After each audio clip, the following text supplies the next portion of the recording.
You are now watching from a winner's view. Wnnrsview. All right. Sitting here with dangerous Dorin Spivey. Welcome to Dorin. Dorin Spivey. I think it's Dorin, but it's Dorin. Dorin. Mm-hmm. Dangerous Dorin Spivey. Mm-hmm. Welcome to Wnnrsview. And I'm going to start off with the question I ask everybody. What makes you a winner?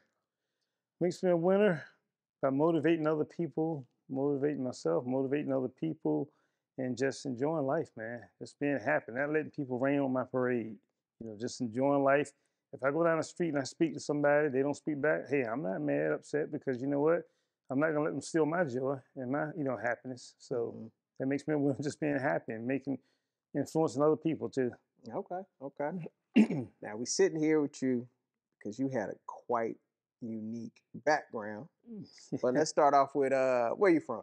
I'm originally from a small place called Pughsville. Back when I grew up, it was pigs. It was a farm-like area, and I grew up like on a small place in a little country boy from Pughsville. And like I said, we had farm animals, all that stuff. And now it's totally different. It's a totally different place now. You used to work the farm? I used to go out there and do things with the pigs and all that stuff. And then one day I realized what they were for, and it broke my heart. Just seeing what people would do to animals. And that just But that's another story within itself. But yeah, I grew up there. Then I moved to Portsmouth at the age of 12. Whole different world. Different world. In the country, you wave at people, they wave back. Portsmouth, you wave at people, they don't know you, they give you the middle finger. So I learned that real quick. But I was a country boy that had to really, learn the ways of Portsmouth. But it was. I adjusted and I adopted eventually. I would never say I adopted. I adopted to it, but didn't adjust to it. But it was what it was. So your family just moved to Portsmouth and you ended up staying there for a while? Yeah, we ended up staying there. I stayed in Portsmouth for a good while, and then moved to Virginia Beach later. But later in my life. But yeah, that's pretty much. So Portsmouth always claimed me, but Suffolk is where I'm originally from. Okay. So, what made you get into the boxing gym? Well, I got into boxing because, I wanted to go to school, wanted to go to college, and my parents couldn't afford to send me to college. Back then, we didn't know nothing about grants, loans, all that kind of stuff. So I ended up going to a boxing gym to pursue boxing because I wanted a better life for myself. And I went to the gym, didn't know what I was doing. The guy said he wanted to train me, and, I saw potential. Then I ended up training, and, then I ended up leaving that first place. Then I got with another guy that got me a pro boxing license with no amateur experience. He was going to try to use me. And then after that, he got rid of me. He dumped me, told me 9 months, waste my time, telling me I'm not that good. Him and his girlfriend having problems. He don't have time for me. You're a loser. You're not going to do nothing. Hold on. Let's take a step back. So you originally got into boxing because you couldn't go to college. Yeah, and this is after you graduated high school. This was when I'm getting ready to start. I was about to graduate, from college. Yeah, high school. And so I pursued boxing. Yep. So you never boxed a day in your life never before? Never had no boxing day in my life. Never had no amateur. Yeah, nothing. Your senior year, you like, you know what? I'm gonna try boxing. Let me just try boxing. Yeah, yep. That's right. Started late in the game. Real late. Oh yeah. Oh, real late. No doubt about it. And then got a pro boxing license at the age of 19, and then once you do that, you can't go back. Then once you get the pro license, No amateur experience, nothing. No amateur, nothing. Straight from high school to pro. Pro boxing, which is crazy, insane. I wouldn't tell nobody to do that. That's crazy, but somehow I did it. And you see a guy sees you in the gym, and he says, "I want to manage you. I want to train you. See potential." And then he, wanted to start working with me some, and then. That guy ended up passing away, so I ended up going to some other guy, and he ended up getting me a pro boxing license, telling me he wanted, me to be a pro fighter, forget the amateurs, this, that, And at the time, I'm young, naive, country boy, don't know nothing. I realized what was a big mistake I'm making, and realized he just wanted to use me for money.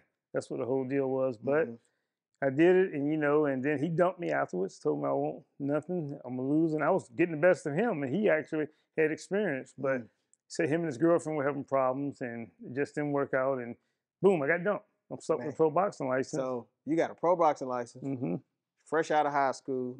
This guy's training you and managing you. Yeah. And within what, 6, 7 months, he dumped you? 8 months. 8 months. He taught you everything he knew. You whooping on him, and he dumps you. Yeah, dolphin. Now you're at a crossroads. I still want to box. Still want to do it. Yeah. Then what? So then I went to East Side Boxing Gym, and went to East Side Boxing Gym, and Mr. Todd, legendary guy in this area, Mr. Todd, and legendary guy Pops Jordan started training me, and I started training with them, and so they were trying to get me a pro fight. It was hard to do, of course, because we didn't have nobody just put me on. Then finally, I told this promoter I could sell a ton of tickets. I could sell a ton of tickets. That's what I told him I could sell, and so he put me on. I sold probably like over 1,000 tickets, and I won't go into how much I made off the fight, but Tell us. You sold 1,000 tickets at an event. I'm gonna tell you what he gave me. I ain't gonna tell you what I made for the fight, but I asked him, I was so naive. I asked him, could I get an extra $100? He was like, well, sure, yes you can. I could have got probably another $1,000, but didn't know that. How much was the tickets? The tickets were $30 at the time, 25 bucks at the time. $25. You sold 1,000. Yeah. So, you saw 1,000 tickets at $25. Yeah. And how much you got paid that night? He gave me $100. I asked for $100 extra for selling all the tickets. I thought it was something. And he said, yeah, I won't go into details how much I was paid. It was very little though. But at the same time, I could have made out selling tickets more. I didn't know that I was naive.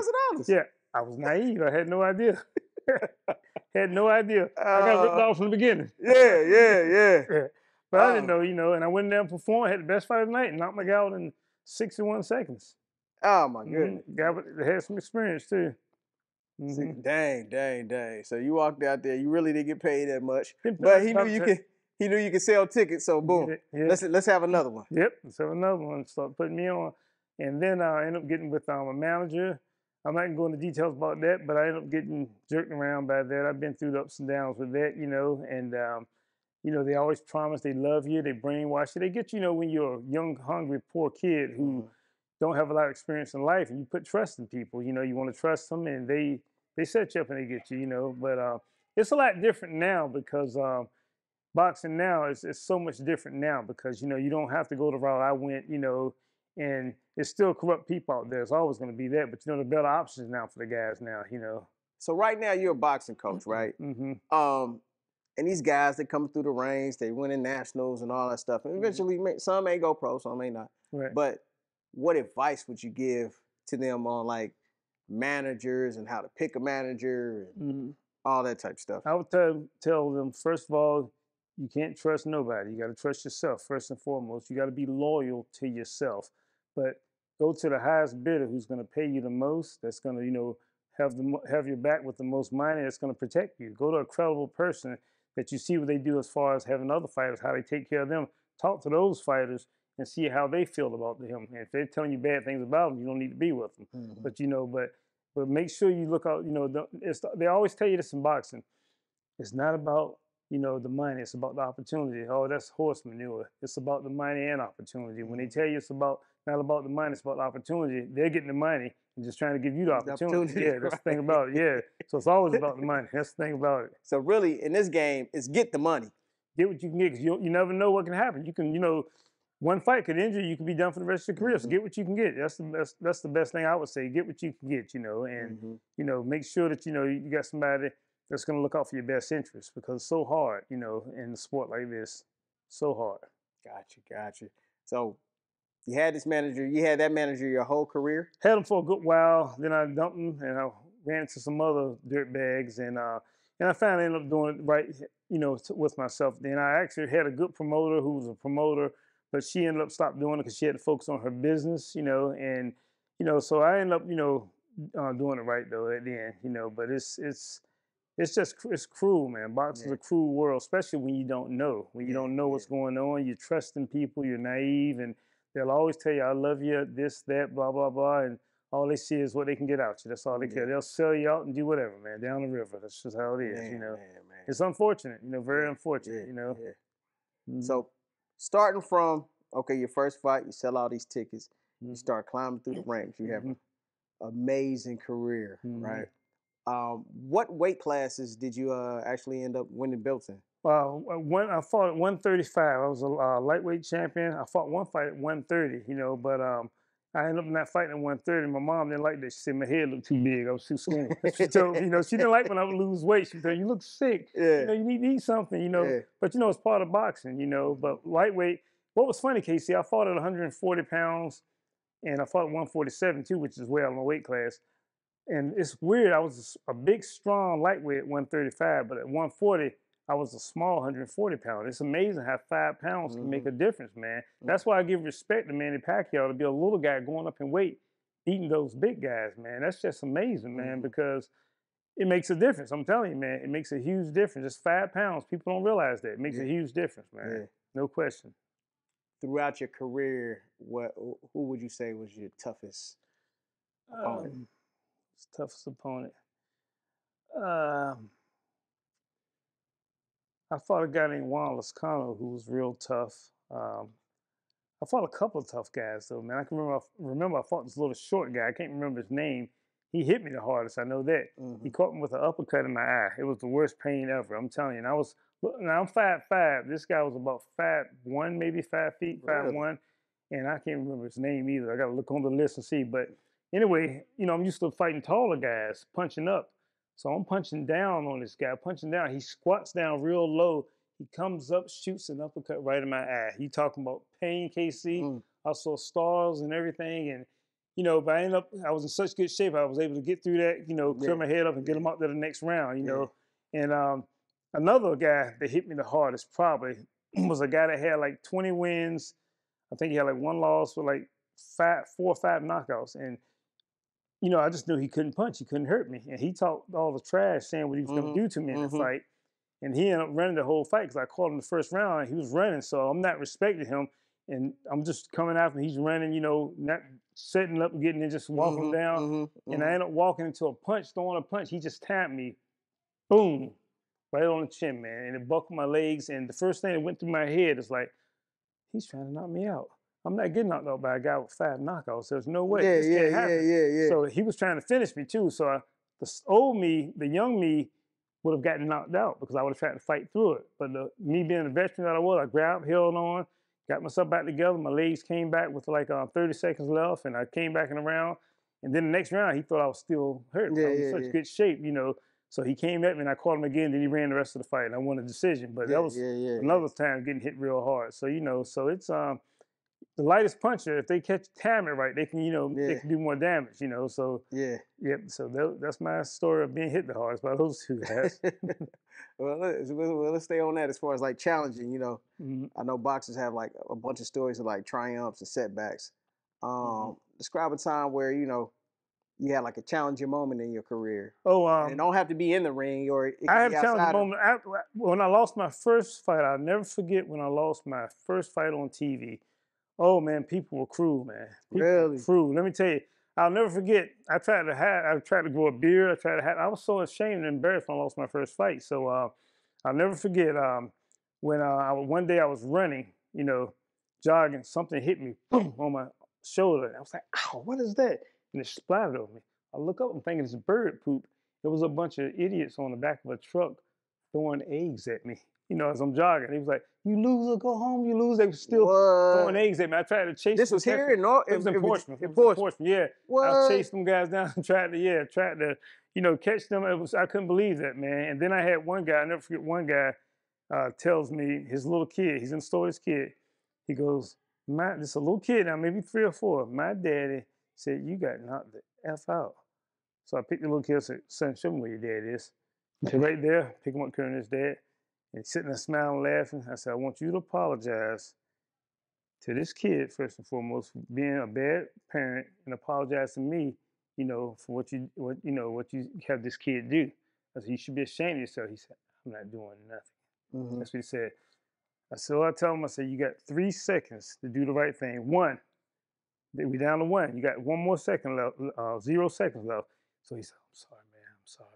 I didn't mean that, man." I said, "Good. I know you're better than that." He said, "Son, I was wrong. You know, this, that." And then as I'm leaving, he does this movie scene. "You're a dead man, Spivey. You're a dead man." That's what he said. Oh, jerk. So you're a dead man. You know? So that was another time, you know. In your own hometown. My own hometown. Then I had, it's crazy, man. People cruel, man. I'm telling you, man. But I think the eggs, you know, what got me. That was the eggs that hurt me more than anything, and a few other stories that I won't share. But was that the time like you had brought a fight to Norfolk? that was Or was it after? This was before I bought the fight. Before you bought the fight to Norfolk, yeah, you know, before I bought it, and I'll never forget this one guy was a bandwagon. He's kind of like me, so you know, I go to the store. Definitely, I'm not on the bandwagon. I'm driving the bandwagon. I go to the store. He says, "What are you doing here, chump?" I mean, champ. That's what he said. He said, I said, you winning the fights later, or you lost like you lost the last one? I said, well, I just won a fight on ESPN. He said, you did? He said, well, then I'm back. Spivey, Spivey. I was like, get off here, man. I said, look, I got nothing to say to you, man. Spivey, I'm back, champ. Yeah, you win. I was like, you know, so yeah, it's you know, it's people cruel, man. I'm telling you, man. People are cruel, man. People, they're cruel, and then they'll say all kinds of things. You know, I've had, it's funny, man. I've had times, you know, where, you know, to this day, where guys will talk trash about me, and they'll say things like, I never forget, there was a guy here one day talking trash. You know, he had no idea it was me, you know, and talking trash about, you know, the up-and-coming superstar, Keyshawn, and his brothers saying, talking bad about them. Of course, I'm sitting there just listening, hearing what he's saying. Then he started talking bad about Sweet Pea, and he said, there was another little guy in this area. He said, that was overrated too. So I said, what was his name? He said, Spider or something like that. I said, Spivey? I said, yeah. He said, I said, you think he was garbage? He said, yeah, he's garbage. He said, he had fast little hands, but he can fight. I said, you can whip him right now if you saw him. I'll whip him right now if I saw him. He walked me out, knocked that little sucker out, just talking trash. I'm sitting there laughing. I said, well, first of all, don't talk about the Davis brothers, man. They, you know, them guys, what they're doing is some good stuff. Don't talk about them. Don't talk about Sweet Pea. You can talk about Spivey, but don't talk about those guys, man. They're right here from Norfolk, Virginia, man. He said, okay, but Spivey, I'll whip him right now. That's what he said. I'm sitting there just laughing, you know. And it's, you know, it's funny. I just sit there and get a good laugh out of it. You know, I've had guys that try to challenge me and tell me like I'm walking out of the gym, you know, at a certain place where they got a bar next door. A guy said, what you say, man? I heard what you said, man. You know, I'm like, what are you talking about? I said, I didn't say nothing to you, man. I'm gonna come over there and F you up. I'm gonna do this, do that. I said, I ain't saying nothing to you, man, like that. So what's the first thing go through my mind? Stroke his ego. That's what you do. He's drunk. He's feeling nice, you know, stroke his ego. As my brother say, feeling nice, stroke his ego. So I'm like, man, why would a bad man like you want to hurt a guy like me? He said, what you say? I said, you're a bad man. That's right, I'm a bad man. I said, Michael Jackson wrote the song Bad because of you, man. Stroking his ego. I said, let me go home to my wife and 5 kids, man. Spare me. He said, you know what, you are. I'm going to spare you, man. I said, thank you so much. You're the man. You're a bad guy. That's right, because I'm bad. So it's funny. Then I had one guy do the same thing. His friends knew who I was. It was like, stop, no. He was talking that trash. What he'll do to me, he was drunk, saying, you know, you talking, I heard you say something, this and that, blah, blah, blah. He was like, stop, tell him stop. So I stroke his ego, this, that, blah, blah, blah, do all that, you know, and then they said, you know who this is, you idiot, this is Dorin Spivey, the boxer. He said, this little guy ain't Dorin Spivey, he's bigger than this little guy. He said, what's your name, man? I said, Dorin Spivey. He goes, oh, I shake my S-H-I-T. Man, I'm sorry, man. He said, you really are a nice guy. You stroked my ego when you could have bust me up. And you know what, man? He said, I'm sorry, man. He said, can I get a picture with you? That's what he said. Oh, man, after all that. Yeah, I took a picture with him, man. Crazy, so, yeah. man. But, you know, I rarely get that, though, because I try not to put myself in situations, man. But you know, like I say, people cruel, man. They are. I learned that about people. They're cruel, and they don't want to see you do good. And I don't understand why. I'm happy to see anybody do good, especially with hard work, man. Yeah. How do you not be, you know, appreciate what people are doing, man? Good things, and especially good people. You know, that's the thing about it. So you touched on it before. You touched on Sweet Pea. What was your relationship with Sweet Pea? And do you have any good stories about you? Sweet Pea. Sweet Pea was a character, man. He was a funny guy, entertaining guy, keep you laughing. Real funny, man. Just, you know, I got a chance to see a side of Sweet Pea that a lot of people don't see. They just see the boxing side. I got a chance to hang out with him, see what the fun. He could joke real good, real funny. Could joke. I'm gonna share this one story. I got all kinds of crazy stories, but I'm not gonna share them though. So I'm gonna share this one. So one day we were playing a video game, the video game Knockout Kings for the PlayStation 2. Me, him, and his girlfriend's son. So we both got Pernell Whitaker. I got the purple trunks. He got the black trunks. So he comes in the room. He goes, Pernell Whitaker versus Pernell Whitaker. He said, y'all made me up on the game? I said, no, you're on the game, man. Come on. You didn't know that? What you say? He didn't know. Had no idea. You know, I can go to another story about that too. So he just looked. He was like, well, I'll tell you what, Pernell Whitaker won't get robbed tonight, will he? That's what he said. So we cracked up laughing, man. But he was dang, so he didn't even know about the rights and all that stuff. It's sad, They man. did you dirty. That's another story with him too. Yeah, man. You know, it's sad. You know, Couldn't you make the game too? Look, I was supposed to be on quite a few of the games, but my manager, the cricket manager, wanted all this money, wanted so much money. That's why it didn't happen a couple of times too. You know, it's unfortunate because, you know, he was all about getting the money, you know, for himself, and would have lied to me about a certain price, and you know, got a price that was way more. So it's crazy, man. Boxing's a crazy world. I'm telling you, man. It's a crazy world, no question about it, man. Yeah. Yeah, it's just, I mean, it's I can go on and on all day and night telling you all craziness about it. But you know, but I overcame though. I overcame everything, and you know, I'm happy. And hey, you know what? I'm in a good place, definitely, no doubt about it. From Sweet Pea, what was your relationship with the Davis brothers? The Davis brothers. Yeah. I had never met. I heard the stories about them coming up, and I heard all these stories about them coming up, and I had never met the Davis brothers. And then finally, I met Kelvin and Keon over at the Wellness Center when I came to Team Norfolk, and saw that they were good guys and great guys. You know, I first met Keyshawn the night of the when he came back from the airport. You know, and I'll never forget when, you know, it was a bunch of people crowded and everything. I can even remember a reporter was there trying to interview me. He said, Dorin Spivey, what are you doing here? You know, he was like, you in cahoots with them? I said, look, I said, I'm just here, you know, support, you know, and, you know, I was like, no, this, I've had my career, this is his time, you know, and no, I don't want to be talked to about him. You know, I'm here to, you know, support the kid, this, that, you know, and they were just really shocked to see me there. And then he found out I was with Team Norfolk. He was like, oh, so you are part of the deal. You with Team Norfolk? I was like, look, just, you know, none of that, man. You know, I'm just here, you know, in support of them. So I'll never forget Kelvin and Keon was like, Coach Dorin, you ever met our brother? I said, no. I said, it's too crowded. I'll meet him another time. You know, they just grabbed me, yanked me up to meet him. Said, Keyshawn, somebody want to say hi to you. Yeah. I said, how you doing, young man? He said, I'm doing good. And he said, how you doing, sir? I said, we're very proud of you. You made us all proud, man. And they said, ask what's his name, Keyshawn? He said, what's your name? I said, Dorin Spivey. He said, oh, we finally get to meet. So he hugged me. He was all excited. And I've, you know, had a good relationship with him since, man, you know, and want the best for that guy, man. They're good guys, and people can say what they want to say about the guys, man. They're good guys, and I want to see them do well. And, you know, people are going to, you know, have negative things to say because they're so jealous. But we got 3 guys from this area, and I say this, they're going to be probably the first 3 brothers to win world titles in 3 different weight classes. We've had, you know, 2 brothers to do it many times, but never 3 brothers. They're going to be the first ever brothers to do it, making history. Not only win 3 titles in different weight classes, but different in weight class, one weight class, but different weight classes. That's what they're going to do, I think. And they got a lot of potential, man. Definitely. You know, good guys, man. Yep. Looking forward to it. Yeah, great guys. You know, and just I'm looking forward to seeing their careers just blossom. And you know, can't wait for those guys to be world champs real soon too. It's going to be happening. Yep. That is true. Yep.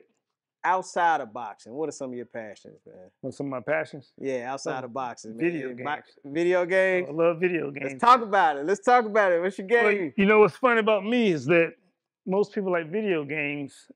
I don't like violent video games. I can't play violent video games. You know, I play the Lego games. I do play all the sports games. You play like Mario Kart. See, I don't have a Nintendo Switch, you know, so if I had that, I would. But I got worse than that, though, Casey. I played Paw Patrol. That's a game?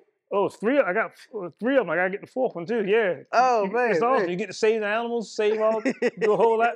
I'll never forget when I first got the first Paw Patrol game, my nephew was excited. Uncle Thames, I said, no, this is mine. I said, no, you want one? I go buy it for you. I said, no, I'm going to get one for you today, okay, right? And so I went to go buy one. I said, this is mine. He was like, Uncle, are you serious? My brother was like, yeah, he's serious. That's what he said.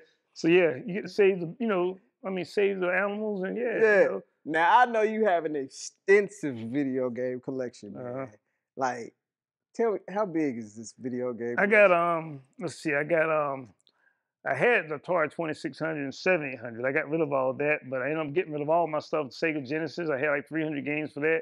And the Nintendo, I had like 300 games. Then I ended up getting it back all over again. Somebody gave them to me. I went crazy, bought a bunch of them. So I got like probably about 400 Nintendo games, about 400 Sega Genesis games, Super Nintendo, like maybe 300 Super Nintendo games. Let's see, PlayStation 2, probably about 250 PlayStation 2 games. Let's see what else I got. What else? I got Nintendo 64, so I got like a bunch of games with that. I got like 100 of those Nintendo 64 games. Yeah. And what else I got? I got the Xbox 360 with probably about 120 Man, this is a lot games. of these a lot of games. Are you good at all these games? Oh no. Oh, you're not good. But here's the thing though. In the Xbox One, I got like about 100 games for that too. I'm not good at it, but here's what I get. I get the helpful hints. They call them cheat codes, but I say cheat is such a harsh word. I get the helpful hints. So when I play games like Contra, people say, you cheating. I said, no, I'm not. You know, you get to get shot or whatever. The bullets just bounce off and keep on running. You know, it's not a gory game, you know, but it's like a Nintendo game. Yeah. I get to go through all that. You know, they say, you know you're going to win. I say, that's the purpose of it. That's what makes it great. Yeah. I mean, I walked through fire and everything and that. So, yeah, it's just. There's a helpful hints. Helpful hints, not helpful cheat codes. hints. Cheat codes is such a harsh word. I say helpful hints, yeah. Spivey, that sounds like cheat to me, Spivey. It's helpful hints. Cheat is such a harsh word. You know, that's the thing about it. So that's what I love to do. We're going to wrap this up. Is there any message or words of wisdom you want to give to these new guys that's coming up boxing or to anybody? The message I like to give is stay true to yourself. Put yourself, your family, yourself. Put God first and foremost. Put Him first, but put your family first and yourself first, and be loyal to yourself more than anything. Loyal to yourself and treat you know, because you're in there putting your life on the line doing that. You know, be loyal to yourself. You know, that's the most important thing. And you know, just don't let nobody take advantage of you. Be smart. Be loyal to yourself, and just work hard, man. Because hard work will get you where you need to go. Just working hard, man. Just believing in yourself, having confidence in yourself, and you'll go far in life, no doubt about it. But just because as far as myself, as far as boxing, I put in my head that I was the world's best conditioned athlete. Now I probably wasn't, but I believed it. I believed couldn't nobody outwork me in the ring, and I threw all kinds of punches and bunches, set all kinds of records, thousands of punches and fights. And if you put something in your head, you believe it. You can, you can just move. Go to a high level, just believing it. You know, that was your style. You used to throw like how many around? 100 plus punches around. I set a record one night. I threw 1,387 punches in 10 rounds on ESPN one night. I threw another like 1,100 punches. Yeah, so in 10 rounds, yeah. So I would throw punches and bunches. That was my style. Just throwing. You was an offensive fighter. Yeah, throwing so many. Your defense was your offense. Yeah, it was. I learned defense to Sweet Pea Whitaker, but our styles didn't really work together because he was a counter puncher. My style was. So I learned that and throwing the combination with defense with it too. But yeah, definitely, man, no doubt about it. Because for me, I didn't have a lot of amateur background, so I had to outwork people, and that's what I did. And I beat some guys that were probably better technically than me, but I just outworked them and warmed down. Just completely warmed down with putting punches together, being in such good shape. That makes a difference. Yeah, no question about it, man. If someone wanted to go the same route that you took, what would you tell them? Tell them, no, don't do it. It's crazy, man. I was insane. I was crazy. I was nuts to do that, man. Don't do it. Get some kind of experience. Even if it's a year amateur experience, get some. Get at least a year amateur experience. I somehow got through, man. I don't know how I did, But I mean, like I say, it was crazy to do it. But, hey, sometimes you got to be a little crazy to step in that ring anyway. Yeah. Well, I appreciate you, man, for sitting down with me, man. You always been good. You always been kind. You always share wisdom with not only me, but the team. So, man, from me to you, from Wnnrsview to you, we appreciate you, man. You're an asset. You're an asset, man. All right, signing off. Yes, sir.